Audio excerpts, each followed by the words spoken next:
A Contramano. Por suerte estamos en contacto con el fiscal Guillermo Nicora, que es integrante de la Junta Directiva de INESIP, Instituto de Estudios Comparados en Ciencias Penales y Sociales, para retomar un tema que habíamos hablado hace un par de años, que es el juicio abreviado, ventajas, contras. ¿Cómo te va, Guillermo? Simón te saluda. ¿Cómo estás, Simón? Buenas tardes, qué gusto escucharte. Igualmente, realmente. Si te parece, hagamos un pequeño raconto de lo que es el juicio abreviado y después profundizamos un poco en lo que vos habías marcado como ventajas y, sobre todo, amenazas, para ver cómo se desarrollaron. Con todo gusto. ¿Bien? Sí, sí. Fantástico. Entonces, a ver, contanos, ¿en qué consiste, bien para Lego, bien para Burrito, yo encabezando el grupo, en qué consiste el juicio abreviado? Básicamente, esto no es por burro, sino simplemente porque hay una enorme cantidad de personas que tienen la suerte de no haber ido nunca a una facultad de Derecho y conservan sentido común, cosa que a los abogados nos ha sido extirpado durante los años de formación. El juicio abreviado es un mecanismo por el cual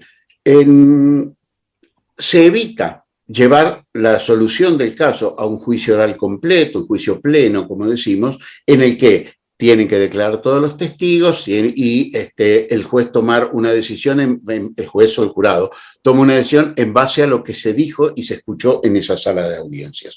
El juicio abreviado es un mecanismo que obviamente achica los tiempos y achica los costos en beneficio del sistema de justicia, en beneficio de los acusados muchas veces, y ahora vamos a ver por qué, pero que básicamente hacen posible un sistema oral, un sistema que dé respuesta a la mayor cantidad posible de casos, que sería imposible si todas las causas tuvieran que terminar en un juicio.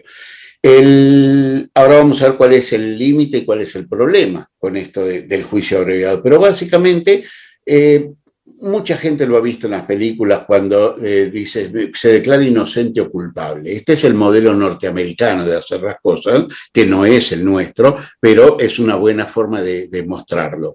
Si yo, que estoy acusado de un delito, decido no darle la discusión al fiscal y aceptar ser enjuiciado o ser declarado culpable, que este es el sistema norteamericano, sin más vueltas, digamos, renunciando a discutir, estoy en mi derecho.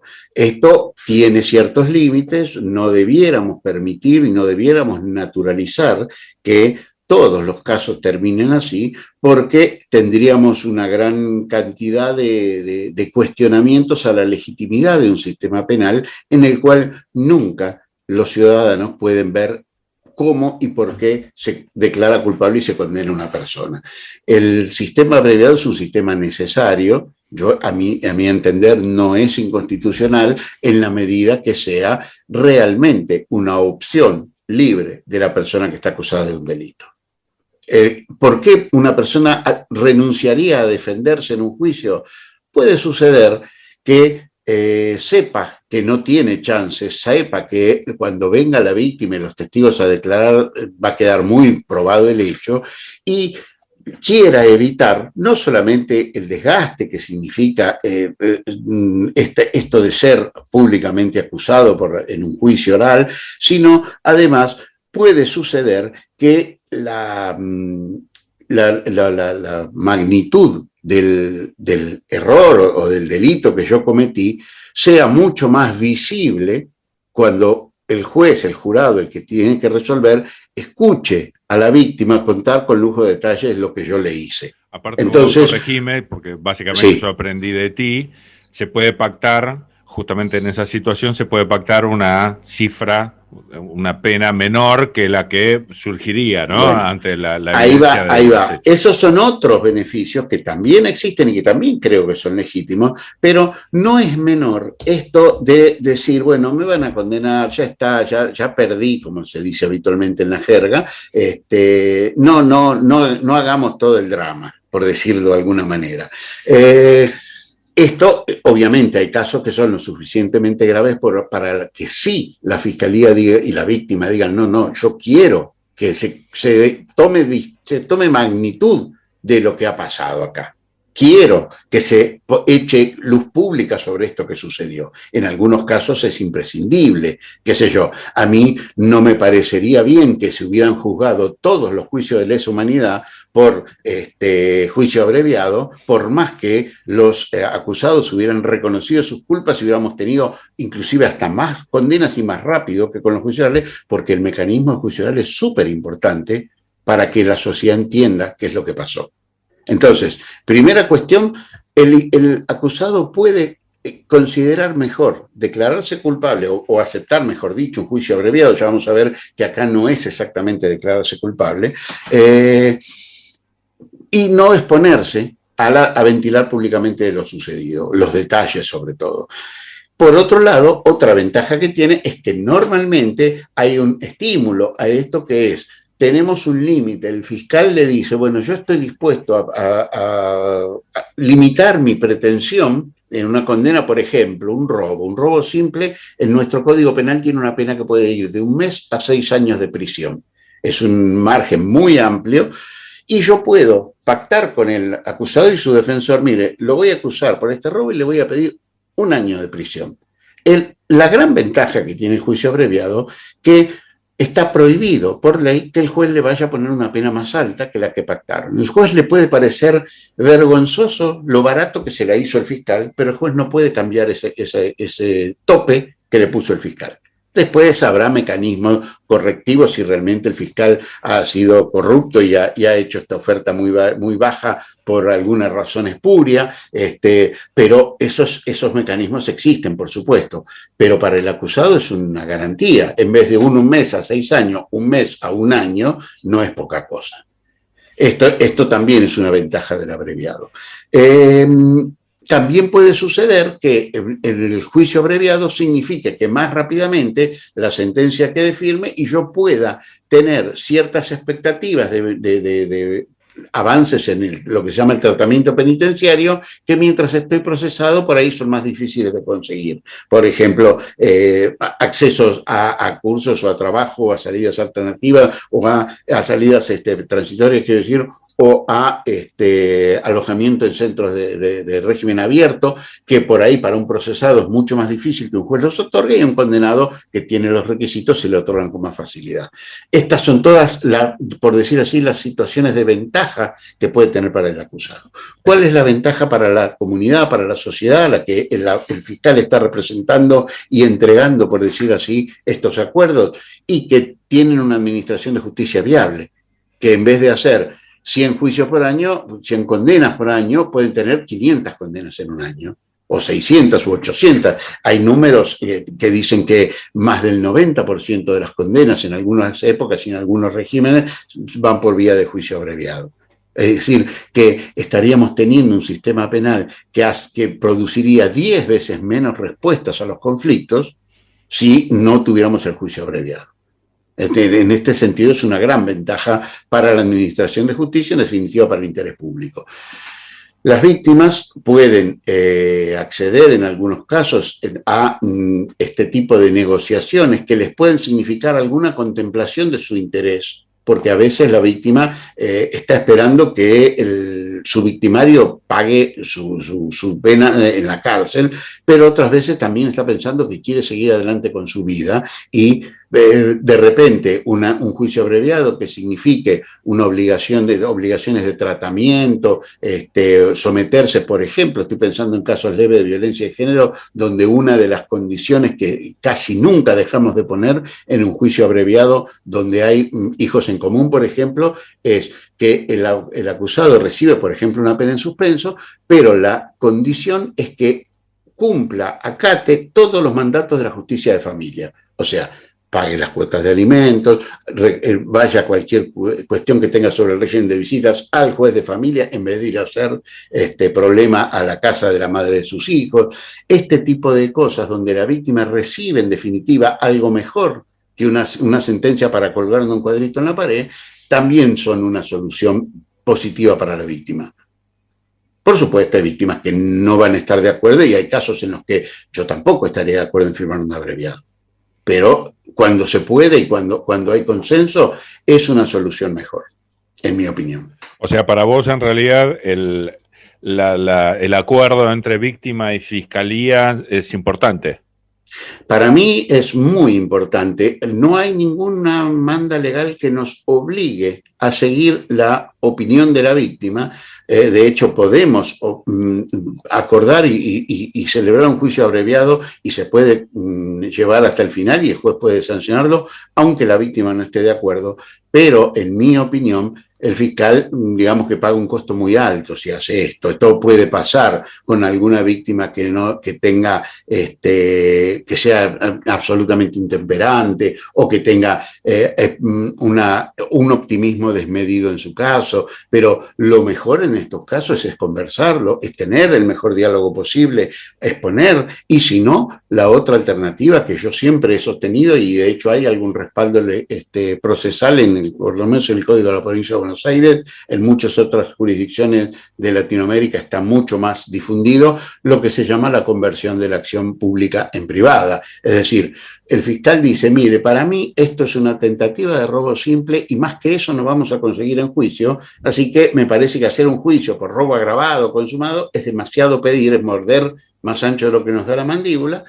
La víctima puede decir, no señor, usted es un vago, usted es un incompetente o usted no sabe lo que yo viví, y no se pueden poner de acuerdo. Entonces el fiscal directamente, si la víctima tiene un abogado y tiene la posibilidad de hacerlo, le entrega la acusación a la víctima y su abogado, deja el caso de la fiscalía en manos de la víctima y la víctima tiene derecho a ir por todo y defender lo que él considera la mejor solución del caso.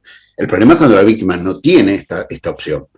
Porque con víctimas que tienen la posibilidad de hacerse representar, sea porque tienen dinero para pagar un abogado o sea porque tienen el respaldo de un colectivo de víctimas o de una organización que representa determinados intereses públicos y que está dispuesta a financiarle la persecución penal, en esos casos funciona bien el tema. De hecho, nunca llegó a este punto, pero en la época de hace unos cuantos años, cuando los juicios, específicamente los juicios por apropiación de bebés en la dictadura, estaban funcionando muy mal, cuando recién arrancaban y donde todavía empezaban a aparecer los problemas porque empezaban a ser mayores de edad los hijos apropiados y se negaban a hacer los análisis, etcétera. El equipo de abogados de Abuela de Plaza de Mayo, que siempre tuvo abogados de muy buena calidad, más de una vez se ha sentado con los fiscales y informalmente decir, déjame que el caso lo sigo yo. Si vos no creés en el caso, yo sí. Y esto ha funcionado y los fiscales federales han tenido y ahora tienen unidades especializadas de muy alta calidad, pero en una época no las tenían y los que se ponían al hombro la lucha jurídica eran los abogados de Abuela, y esto era una cierta forma de privatización, porque la víctima podía más o creía más que el fiscal en el caso. Sí, yo creo que esto es válido casi para cualquier tema. Perfecto. Ojo, lo que pasa es que hay que tener cuidado de no dejar desamparadas a las víctimas vulnerables. Yo, en mi opinión, si el Ministerio Público Fiscal, sea del federal o de las provincias, dejaran de perseguir delitos cometidos contra víctimas poderosas y ocuparan los recursos en asistir y en acompañar los reclamos de justicia a las víctimas pobres, esto funcionaría mejor. Yo, por ejemplo, no entiendo por qué el Ministerio Público persigue a los que hurtan mercadería del supermercado.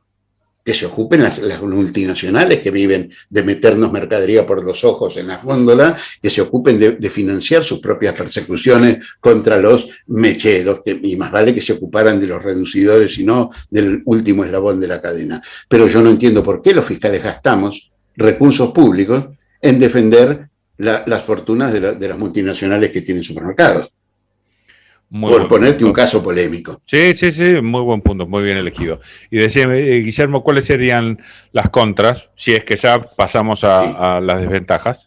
Sí, claramente tiene problemas el juicio abreviado y hay que ser muy cuidadoso. Por un lado tenemos que esto que decíamos, que el disenso entre fiscal y víctima, que no puede ser bien trabajado, en algunos casos es una mala idea seguir con el juicio abreviado. Hay colegas míos que dicen, yo tengo una posición objetiva como fiscal, no soy el abogado de la víctima y yo decido ir por el abreviado bajito porque esto es lo que podemos conseguir, en este ejemplo que hablábamos hoy.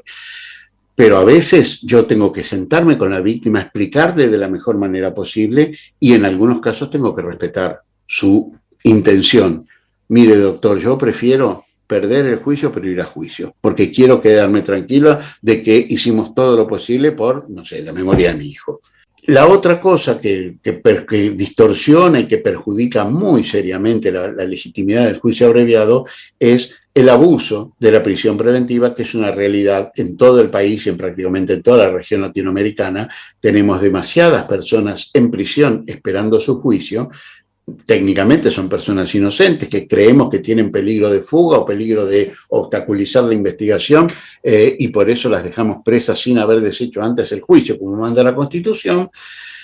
Pero esas personas a veces se plantan frente a una alternativa que es, mira, yo te ofrezco que firmes ahora y aceptes el abreviado y en un mes o mañana te vas en libertad o en libertad asistida, en condicional, etcétera, o quedate preso esperando ser inocente en un juicio que va a ser dentro de 2 años. Y la verdad que yo no sé lo que haría si yo fuera el acusado. Muchas veces, muchas personas que hoy firman juicios abreviados realmente creen que podrían probar su inocencia en un juicio, podrían conseguir que el fiscal no pruebe su culpabilidad, mejor dicho, pero el costo de esperar ese juicio en prisión es demasiado alto. Completamente. Entonces ¿qué terminan. Estamos, Guillermo, ahora de gente con prisión preventiva en nuestras cárceles? Nosotros estamos en la provincia de Buenos Aires alrededor del 50%, lo cual es mucho mejor que el 70 y pico por ciento que hemos tenido en algunas épocas, pero igualmente es una cifra casi te diría escandalosa. ¿Qué estadística tienen de gente que es declarada inocente luego del juicio? Bueno, nosotros podemos manejar un promedio aproximado general, y esto es muy variable en jurisdicciones, en épocas y en tipos de delitos, pero que las absoluciones en juicio no pasan del 20%. O sea, de cada 10 veces que un fiscal acusa, yo diría que 8 logra una condena en un juicio. Igualmente, 2 de cada 10 personas es mucha gente, en 70.000 personas que tenemos hoy. Es un montón. Sí, claro. Pero igual lo dejamos para futuras charlas, si te parece. Es otra conversación, pero totalmente. Ojo, porque el abreviado juega mucho en esto. Si vos no tuvieras la posibilidad de abreviado, a lo mejor sería peor el sistema. De hecho, cuando no teníamos un abreviado tan difundido, eran mucho mayores los porcentajes. El riesgo es que un tipo termine rindiéndose porque prefiere irse a su casa antes que tener razón. ¿Y quién diría que está equivocado? También hay que tener en cuenta, y a veces los defensores hacen muy bien en aconsejar que no firmen el abreviado, por más que el fiscal sea muy seductor en su oferta, porque aunque sea un abreviado por una pena en suspenso, que es muy tentador, señor, usted no se va a quedar preso. Usted, en la medida que no comete un nuevo delito, dentro de 4 años esto se le borra. Pero si comete un delito dentro de los 4 años, paga la pena que hoy se le suspendió. Claro. Entonces no es gratis firmar un abreviado con pena en suspenso. Totalmente. Vos también nos habías contado que el abreviado tiene como problema que muchas veces, sin querer, otras veces queriendo, tapa problemas del accionar policíaco. ¿Cómo es eso? Sí. Tengo...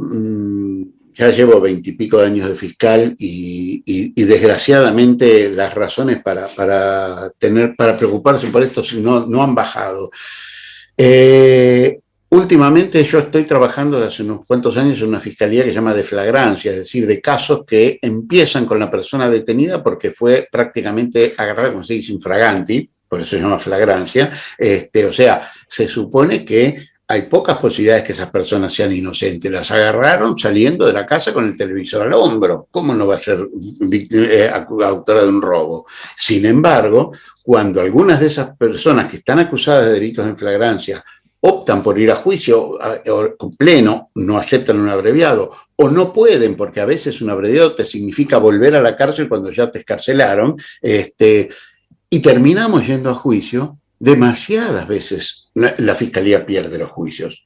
Y no, esto está mal que parece inmodesto de mi parte, y no porque la fiscalía presente mal su prueba, porque de repente todo lo que estaba escrito en las actuaciones policiales con las que se armó la causa, en definitiva, se preparó el juicio pensando que el testigo A decía tal cosa y el testigo B decía tal otra, llegás al juicio y el testigo te dice, no, pero yo no vi eso.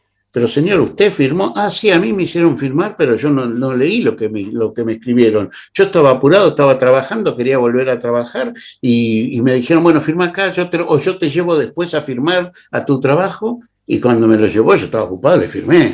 Ni sé lo que pusieron. Esto que es tremendo, tremendo, porque en este tipo de documentación de causas va la honra y la libertad de mucha gente, y no sabemos cuántas personas en esas condiciones firmaron un abreviado. Y si hubieran ido a juicio, las cosas no eran como estaban escritas. Entonces, a uno le da mucho temor a veces un abreviado, y lo que sí, yo en lo personal y en general, mis colegas cada vez son más prudentes en ese sentido. Cuando hay una cosa que nos parece que no es como lo que parece estar escrito, mejor vamos a juicio. No es que, bueno, barramos bajo la alfombra, hacemos un abreviadito chiquito y miramos para otro lado como que no pasó nada. Y no, mira, no. Guillermo, si después de 2 años te recordamos es porque tenés un discurso muy fuerte y muy tentador, claro, en cuanto a la honestidad, y nosotros creemos en eso, nos gusta eso. Un año también estando en flagrancia, en una época anterior que estuve en flagrancia, tuve en 22 juicios 8 absoluciones, lo cual es un número escandaloso. Y sin embargo, bueno, yo posiblemente te lo haya dicho en aquel momento, nunca nadie me pidió explicaciones. Porque no tenemos en el Ministerio Público mecanismos de auditoría, mecanismos de control, y cuando uno termina un juicio de estos, normalmente lo que hace es notificar lo que pasó a la repartición policial que intervino y pedir que se adopten las medidas que pueden incluir sanciones, cesantías, causas penales, etcétera, a ver por qué un policía escribe cosas que un testigo nunca le dijo. Muchas veces, y más de las que uno cree, esto pasa por algo que cuesta un poco llamarlo buena fe, pero que es cierta dificultad que tiene el personal policial y en general el personal que está trabajando en situaciones de alta demanda y de mucho estrés, en percibir la consecuencia de las acciones a la ligera, por decirlo así. Así como todos nos relajamos y vamos perdiendo las reglas de control y las reglas de chequeo para evitar problemas. Esto puedes poner como ejemplo desde el coronavirus a la conducción de un vehículo automotor. Uno cuando recién saca el registro va manejando súper tenso, muy atento a todo, y 5 años después va hablando por celular, digo, no todos, pero algunos lo hacen, sí. Y discutiendo con tu mujer que está sentado al lado, o cantando a los gritos porque la canción te encanta que está en la radio, y perdemos totalmente la concentración y la atención porque creemos que la tenemos dominada. Y esto también les pasa a los policías. Creen que el testigo va a decir esto, entonces ¿para qué le voy a hacer perder el tiempo contándomelo si yo sé lo que me va a contar? Y termino escribiéndolo yo, y termina siendo una versión libre. Y si encima le pones a eso, que el tipo hace 24 horas que está de servicio, que no duerme, que tiene que irse a dormir 3 horitas si tiene suerte a la casa, porque después tiene que ir a hacer un adicional, un core, porque si no, no llega a fin de mes, evidentemente las motivaciones de la policía para trabajar mal existen y son muy fuertes. Esto no quiere decir que esté bien lo que hacen, esto no quiere decir que hay que ignorarlo, pero hay que hacerse cargo de que este es un problema. Y ni hablar de cuando estamos hablando de que metemos preso a fulano porque le tenemos bronca, o porque no quiso robar para nosotros, o hacemos estas actuaciones de esta manera porque así zafamos al que labura para nosotros. Que esto también existe, y esto también es nuestra policía. No toda, obviamente, y por suerte, pero que tenemos grandes problemas de policías que son responsables del delito. En muchas épocas y en muchos lugares, la policía es más parte del problema que de la solución en materia de seguridad. También hay que decirlo, también algunos fiscales y algunos jueces somos parte del problema. Absolutamente. No es que los fiscales y los jueces somos los buenos, tenemos, y si querés después hablamos de los tiempos que están corriendo ahora, ahí tenemos ejemplos a rolete de funcionarios judiciales que dan vergüenza. No sé si tenés algo más para cerrar sobre el gran mapa de las amenazas del juicio abreviado.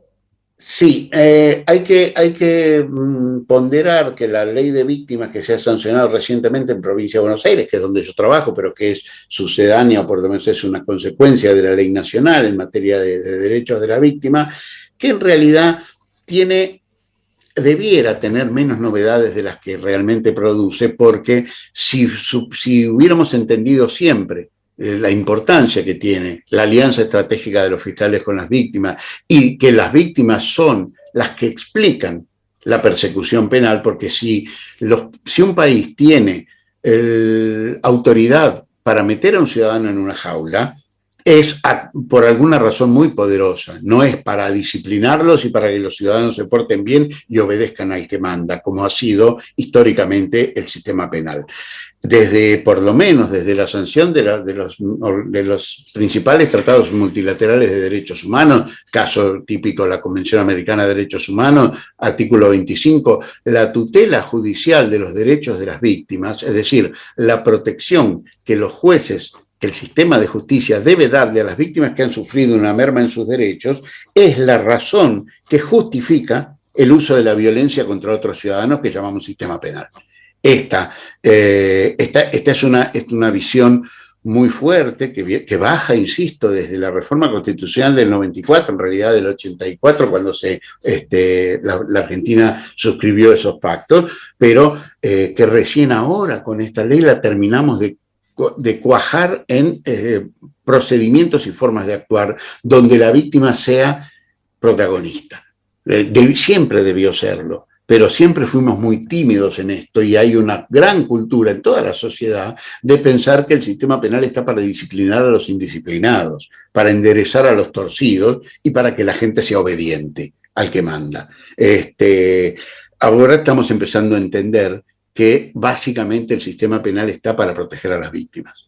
Y esto es un cambio que no debió ser un cambio tan fuerte, debimos haber siempre trabajado en ese paradigma, pero que ahora resignifica de alguna manera el juicio abreviado. O sea, nos hace tener mucho más cuidado de no desagotar el sistema en los casos donde hay víctimas a las que les interesa su caso. Preferible desagotémoslo con los casos donde la víctima decidió seguir adelante con su vida o en definitiva no sufrió tanto desmedro en sus derechos. Esto me parece que es hoy la principal reflexión sobre cuándo a una víctima le debemos, como dice la política en materia de derechos humanos, memoria, verdad y justicia. A veces las víctimas necesitan el juicio y por más lindo que me parezca el acuerdo de abreviado que tengo para hacer con la defensa, a veces tengo que decir no, yo voy a juicio. Muy buena charla, realmente enriquecedora. Tenemos muchos temas, nos interesa mucho el derecho, a vos también, así que sin duda tendremos motivos de charlas a futuro. Muchas gracias, Simón, y a disposición cuando ustedes quieran. Un gran placer y gracias a vos. A contramano.